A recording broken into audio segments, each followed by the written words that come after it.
Hi అండి, నేను మీ సునీల్. ఏంటంటే ఎవరైతే వైఎస్ఆర్సీపీలో అధికారంలో ఉన్నప్పుడు టీడీపీని జనసేనని చంద్రబాబు నాయుడు గారిని కావచ్చు, పవన్ కళ్యాణ్ గారిని కావచ్చు, టీడీపీ నాయకులను కావచ్చు, టీడీపీ ఎమ్మెల్యేలు కావచ్చు ఆట ఆడుకున్నారు. అలాంటి వైఎస్ఆర్సీపీ ఎమ్మెల్యేలు కానీ మంత్రులు కానీ టీడీపీ కూటమి ఒక ఆట ఆడుకుంటుంది అని అంటే అలాంటి సందేహం లేదు. అలాగే బాగా ఎక్కువ ఆట ఆడుకున్న వైఎస్ఆర్సీపీలోని కొంతమంది గురించి మెయిన్ టార్గెట్ చేసింది కూటమి ప్రభుత్వం అనేది కొంతమంది మాట్లాడుకున్నారు. ఆట అన్నాను కాబట్టి ఇక్కడ ఒక విషయం చెప్పాలా.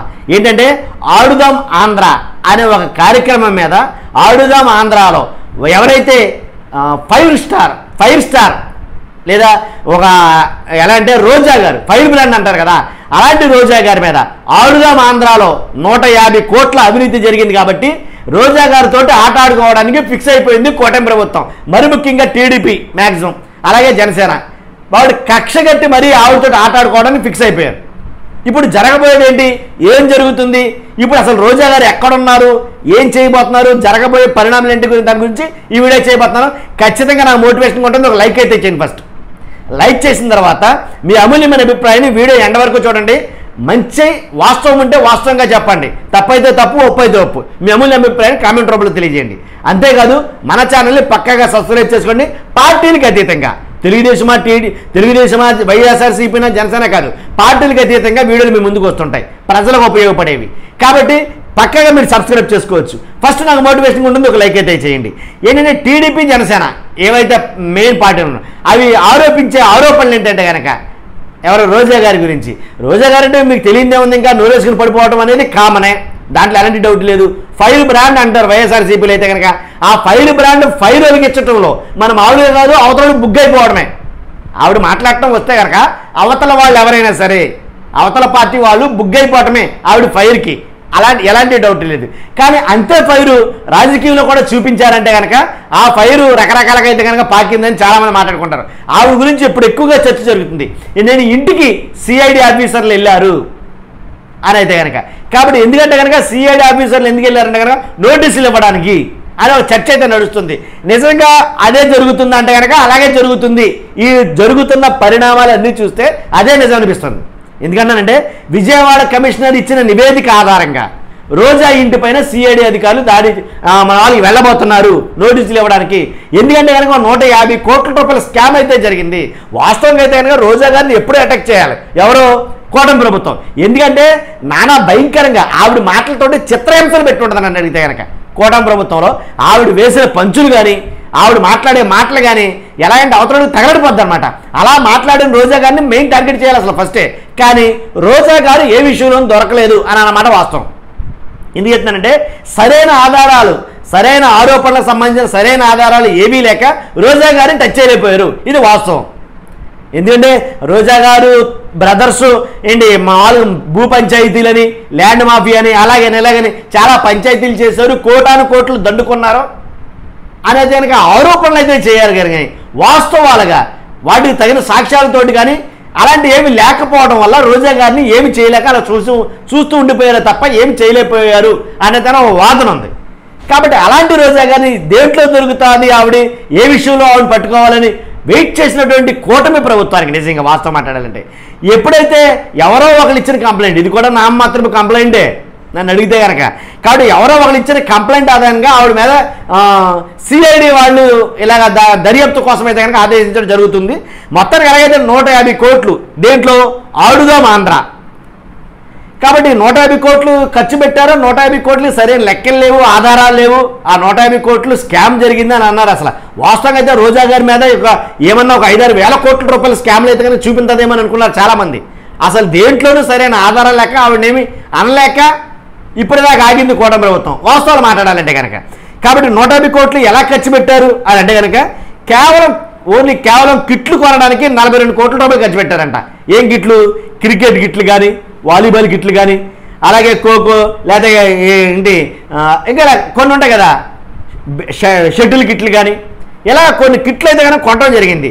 ఆ కిట్లో క్రికెట్ బ్యాట్లు ఏమో ఇరిగిపోయిన బ్యాట్లు, నాసి రకం బ్యాట్లు, నాసి రకం టీషర్ట్లు, ఎందుకు పనికిరాని క్యాపులు, ఇలాగైతే కొనడం జరిగింది.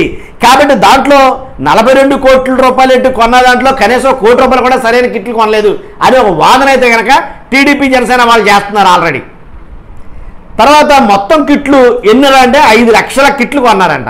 5 లక్షల కిట్లు ఆంధ్రప్రదేశ్లో ఎవరికి ఇచ్చారు? ఇది ఒక ప్రశ్న అయితే చాలా నడుస్తుంది. 5 లక్షల కిట్లు కొన్నారండి. 5 లక్షల కిట్లు ఎవరెవరికి ఇచ్చారు? ఆంధ్రప్రదేశ్లో ఎంతమందికి ఇచ్చారు? అసలు 5 లక్షల కిట్లు కొన్నారా? కొనకుండా 5 లక్షల కిట్లు కొన్నామని చెప్తున్నారా? ఒక 1000 మందికో 10,000 మందికో ఇచ్చి 5 లక్షల కిట్లు కొన్నామని చెప్తున్నారా అనే కొన్ని ప్రశ్నలు అయితే ఉత్పన్నమవుతున్నాయి అక్కడి నుంచి. దాని మీద సరైనటువంటి ప్రూఫ్ వీళ్ళ దగ్గర కూడా లేదు వాస్తవంగా మాట్లాడాలంటే. కాబట్టి ట్రోఫీలు కొన్నారంట. ఎన్ని? 6,000 కొన్నారంట ట్రోఫీలు. 6,000 ట్రోఫీలు 6,000 మందికి ఇచ్చారంటే అది ప్రశ్నార్థకమే. వాళ్ళ దగ్గర సరైన ఆధారాలు చూపించలేకపోయారు, వీళ్ళ దగ్గర సరైన ఆధారాలు లేవు. అలాగే పథకాలు ఏదైతే నెగ్గిన తర్వాత వేసే పథకాలు ఉంటాయో ఆ పథకాలు 84,000 కొన్నారంట. ఇంకా సర్టిఫికెట్లు అయితే లక్షల్లో కొని ఉంటారు నాకు తెలిసాక. కాబట్టి ఇంత జరిగిన ఈ దీంట్లో సరైన అంటే నాణ్యత లేని వస్తువులు కొన్నారు, నాణ్యత లేని కిట్లు, నాణ్యత లేని బ్యాట్లు, ఇరిగిపోయిన బ్యాట్లు అలాంటివి కొన్నారని ప్రధాన ఆరోపణలు ఎందుకని. కాబట్టి ప్రస్తుతానికి అయితే రోజా గారు ఇక్కడ లేరు, ఇటలీలోనో యూరప్ ట్రిప్లో ఉన్నట్టున్నారు ఆవిడ. కాబట్టి ఇక్కడ వస్తారా, వచ్చిన తర్వాత ఆమెను అరెస్ట్ చేస్తారా, నోటీసులు ఇస్తారా, ఇలా చాలా అయితే కనుక తర్జన భర్జన పడతారో. ఏదేమండి ఏదైతే టీడీపీ సోషల్ మీడియా ఉందో, టీడీపీ ఎల్లో మీడియా ఉందో దాంట్లో మాత్రం రోజా గారి గురించి రోజుకొక వీడియో పొంకానుగా వీడియో అయితే వస్తున్నాయి. ఏంటంటే ఆవిడని అరెస్ట్ చేసినట్టు, ఇంకా యూరోప్లో ఉంది ఆవిడ, యూరోప్ నుంచి రారా, ఆవిడని అరెస్ట్ చేసినట్టు, సిఐడి వాళ్ళు ఇంటికి వెళ్ళి మొత్తం వాళ్ళ ఇంట్లో సోదాలు చేసినట్లు ఇలా చాలా వీడియోలు వస్తున్నాయి. అదంతా వాస్తవం కాదు నన్ను అడిగితే కనుక. కాకపోతే ఖచ్చితంగా టార్గెట్ అయితే చేయడం జరిగింది. ఎందుకంటే దీంట్లో నిజంగా అవినీతి అనేది ఉంటే కనుక 100% అయితే కనుక అవినీతి ఉంటే కనుక ఎలాగో తేలుతుంది. కాబట్టి అవినీతి చేసింది ఎవరైనా సరే ఖచ్చితంగా 100% తప్పు శిక్ష అయితే జరుగుతుంది. కాబట్టి నేను చెప్పేది ఏంటంటే కనుక ఇటలీలో ఉన్న రోజా గారు ఆంధ్రప్రదేశ్కి వచ్చిన తర్వాత ఈ సిఐడి బృందం నోటీసులు ఇచ్చి వెంటనే దర్యాప్తు చేస్తారా, లేదా అడుగుతారా, లేదా అరెస్ట్కి ఏమన్నా రంగం సిద్ధం చేసుకుంటారా? మొత్తానికి ఎలాగైతేనండి టీడీపీ వాళ్ళు జనసేనని వేధించినటువంటి రోజా గారిని టార్గెట్ చేశారు అనేది కనుక వైఎస్ఆర్సీపీ వాళ్ళు మాట్లాడుకుంటారు. కాబట్టి నిజాలు తెలియాలంటే యూరోప్లో ఉన్న రోజా గారు ఇక్కడికన్నా రావాలి. వచ్చిన తర్వాత కూడా ఏంటనేది క్లియర్ కటింగ్ ఎవరికి తెలియలేదనమాట. కాబట్టి ఏదేమైనా సరైన ఆధారాలు లేకపోతే కనుక ఎన్ని కేసులు పెట్టినా ఉపయోగం ఉండదండి. ఏదో కక్షపూరితంగానో లేకపోతే ఏదో వేరే రకంగా పెట్టాలేమో తప్ప వాస్తవాలు ఉంటే కనుక అప్పుడు కేసు ప్రూవ్ అవుతుంది తప్ప, లేకపోతే కనుక ఏదో ఆరోపణలు అయితే కనుక ఆరోపణలు లాగానే మిగిలిపోతాయి. అదండి మొత్తానికి ఎలాగైతే అండి రోజా గారిని ఆవిడ ఫైల్ బ్రాండ్ అన్న దాంట్లోంచి ఆ ఫైల్ ఆడిపోయడానికి అయితే కనుక టీడీపీ కూటమి వాళ్ళు, జనసేన టీడీపీ వాళ్ళు ప్రయత్నాలు ఆల్రెడీ స్టార్ట్ చేశారు, జరుగుతున్నాయి. ఒకే ఒక విషయంలో ఏంటంటే అంతకుముందు ఆవిడ చేసిన పర్యాటక క్రీడల శాఖ మంత్రిగా ఆవిడ ఏదైతే పర్యాటక శాఖలో కొన్ని జరిగినాయి అన్నారు తప్పులు కూడా, కానీ వాటి ఏవి కూడా ప్రూఫ్స్ తోటి చూపించలేకపోయారు, అందుకని సైలెంట్ అయిపోయారు. దీంట్లో మాత్రం ఒకటి మాత్రం ఫైల్ అయింది కేసు. కాబట్టి దీని మీద అయితే దర్యాప్తు జరుగుతుంది. ఏం జరుగుతుంది అనేది రానున్న రోజుల్లో చూడాలి. చూద్దాం. మీరు అందరూ కూడా మర్చిపోవద్దు, నాకు మోటివేషన్ ఉంటుంది. ఒక లైక్ అయితే చేయండి. ఫస్ట్ లైక్ చేసిన తర్వాత మీ అమూల్యమైన అభిప్రాయాన్ని కామెంట్ రూపంలో తెలియజేయండి. అలాగే మర్చిపోద్దు మన ఛానల్ పక్కగా సబ్స్క్రైబ్ చేసుకోండి. Thank you very much.